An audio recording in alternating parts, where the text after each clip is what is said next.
Hey yo, and welcome to That Manga Club. Today we're pulling from the forbidden section of the library and discussing that manga about a love triangle. That's right, we're talking about School Days. No, God! This series originated in 2005 as a visual novel and has since been adapted into a 2-volume manga and a 12-episode infamous anime that both concluded in 2007. Normally we don't talk about anime here, but today is an exception, since there are a lot of differences. I'm gonna be straight up with y'all. The only strength this series has is its shock value. So if you want the experience, go ahead and read it now before watching this video, because I'm gonna talk about it like you've seen the anime.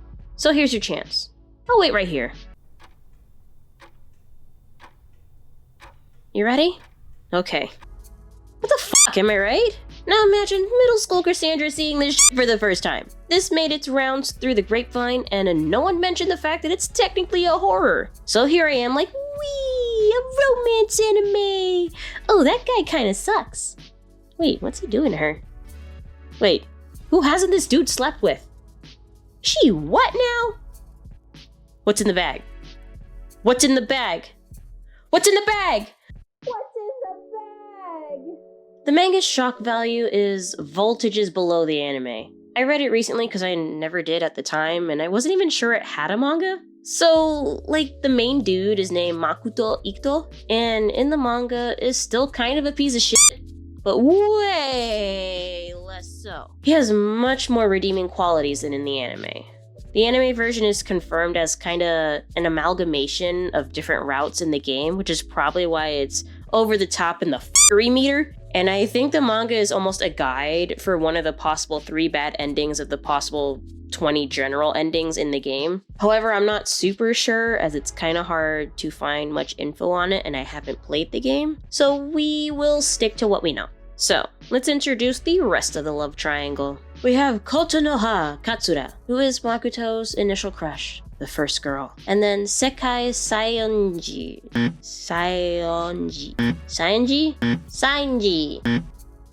who is Makoto's friend. They're basically opposites. Kotonoha is shy, reserved, and sweet. Sekai is loud, a bit abrasive, and willing to put out. The anime and manga treat the character depictions and their relationships a bit differently, which changes the story a lot. Both versions have their strengths and weaknesses, and it's hard to say which is better. Compared to the anime, the manga might seem a bit bland, but in the anime, none of the characters are very likable, and that's because they are telling 2 very different stories with similar beats. For now, we're going to talk about the manga, and I will throw in some comparisons as we go. So spoilers if you decided to stick around. So it starts off with Makoto on a train to school watching Kotonoha from afar. He's taken a picture of her on his phone in the hopes to perform a charm where if you make someone your wallpaper and no one finds it for 3 weeks, you'll end up together. You know, those BS superstitions. Unfortunately, Sekai finds it almost immediately, but offers to help Makoto talk to Kotonoha. The girls become friends, and Sekai has Makoto join them for lunch. A flawless plan. Makoto is still struggling with if he should confess his feelings, and Sekai tells him to just go for it, dude, and finds an excuse not to be at lunch. Makoto and Kotonoha confess to each other and start dating. What a good friend Sekai is, huh? After this, Makoto and Sekai are at the train station, and he's thanking her for doing this for him and helping him get with his crush, and that he owes her big time. She then takes advantage of this and kisses him. He's taken aback, but she plays it off as a joke and hops onto the train, leaving him confused. So far, this is all 1-to-1 across the board with all 3 mediums. Here's where things start shifting. Makoto can't get that kiss off his mind, and Sekai is acting like nothing happened. So he tries to brush it off too. Makoto and Sekai get along pretty well and are always joking around. Kotonoha of course sees this and feels a little jelly, because her conversations with Makoto are awkward. They're both shy, and in the manga it comes off as cute and sweet, and they show Makoto as a more caring and understanding person. They're both just trying to navigate their first relationship. In the anime, they try to make Kotonoha come off as a prude, and that Makoto is just in it to get his dick wet. At this point, Sekai is starting to feel a little left out, and she's hiding feelings that she's developed for Makoto. Skip to summer break, Kotonoha is on a family trip, so Sekai, Makoto, and the gang all go to the beach. Sekai is harassed by 2 men trying to take advantage of her, and Makoto steps in claiming to be her boyfriend and saves her. She's injured, and he carries her back towards their friends. He chastises her for going off alone and tells her maybe she should try getting a boyfriend of her own. This frustrates Sekai, and she kisses him again and confesses her true feelings to him. In the manga, I feel that they make Sekai a bit more the aggressor, and Makoto has much more of a conscience. In the anime, Sekai is kinda also a victim after a certain point, as Makoto just progressively becomes a worse and worse person. Like, terrible. This is where we really go down two separate paths. In the anime, the girls bully Kotonoha relentlessly to the point of causing a sexual assault. This bullying is basically non-existent in the manga, outside one line about her having issues making friends because of her looks. The manga is significantly less dramatic. Makoto's promiscuity is non-existent. He does fuck around with Sekai, but not the whole dang school like in the anime. Sekai doesn't claim to be pregnant. Everything is a casual slice of life drama until Kotonoha catches Makoto and Sekai kissing at the cultural festival. The anime and manga went for two different styles of shock value.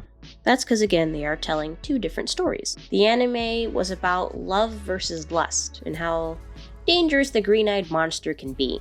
So the ending had to be even more extreme to outshine the f***ery that had already occurred and show how badly the events destroyed the two girls' minds. The manga went with a more traditional f***ery. It presented itself like a spicy, slice-of-life romance, but then had a sudden horror ending.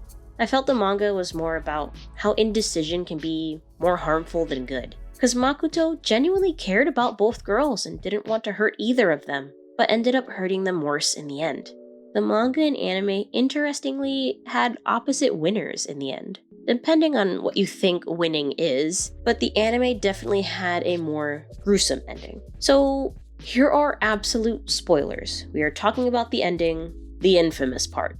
So in the manga, the ending was about a 6 on the shock value scale, and I'm rating it pretending like I was going in blind. Kotonoha initiates the violence and accidentally strikes Makoto, who was still willing to stay with Kotonoha after what she did, because Makoto blames himself for her actions.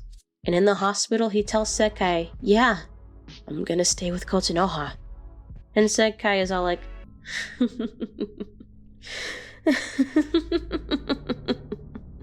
yes again. End of manga. The anime was an 11 going in blind. Again, I'm assuming you've watched it. The ending was so batshit bonkers at the time. And the final image being Kotonoha cradling Makoto's decapitated head will forever be burned into my brain. After that, how could anything else surprise you, ever? And like I said, both versions were telling two completely different stories. In the anime, you had each character representing different kinds of unhealthy love. Makoto represented pure lust. He never truly cared about any of the girls, even in the beginning. Maybe a bit. He was interested in the idea of Kotonoha, but not her truly. Kotonoha represented pure, unconditional love. No matter how bad she was treated, she was stuck in this delusion that Makoto would come back to her because of how much she loved him. Sekai represented a mix of both. She was selfish and acted on her impulses, and didn't really care about the consequences as long as she was the one to have Makoto. The manga again was about indecision. Makoto, I feel, was in love with the idea of Kotonoha in the beginning, but actually grew to like her as he got to know her. But down the line realized he might be more compatible with Sekai. So he was torn, his heart being pulled in two different directions. And had he made a clear choice sooner, then a lot of harm could have been avoided. No one wants to be second choice, but it's not right to string people along. Sekai and Makoto were both really in the wrong. I felt in the manga version Kotonoha was the biggest victim here, since she was painfully unaware of her two best friends betraying her, literally behind her back. Like, Sekai would kiss him when Kotonoha wasn't looking. She was enjoying, reveling in the fact that she was stealing Makoto from Kotonoha. So I don't have much sympathy for Sekai in any version of the story. Did she deserve to be attacked? No. But instead of being the bigger person, she retaliates and kills Kotonoha off-page, even before knowing that Makoto was going to choose Kotonoha over her out of guilt. In situations like these, it's always best to just walk away. No one is ever worth this amount of pain. No one is worth harming others for, especially yourself, no matter how much you think you love them. As you get older, you learn what's worth the energy. And someone who would openly betray you isn't worth your spit. Thank you guys for attending this club meeting. What did you guys think of this series? This is one of the few I don't think I will ever forget. If you enjoyed the video, please consider leaving a like as it helps please the algorithm. Stay safe and careful who you trust. Bye-bye!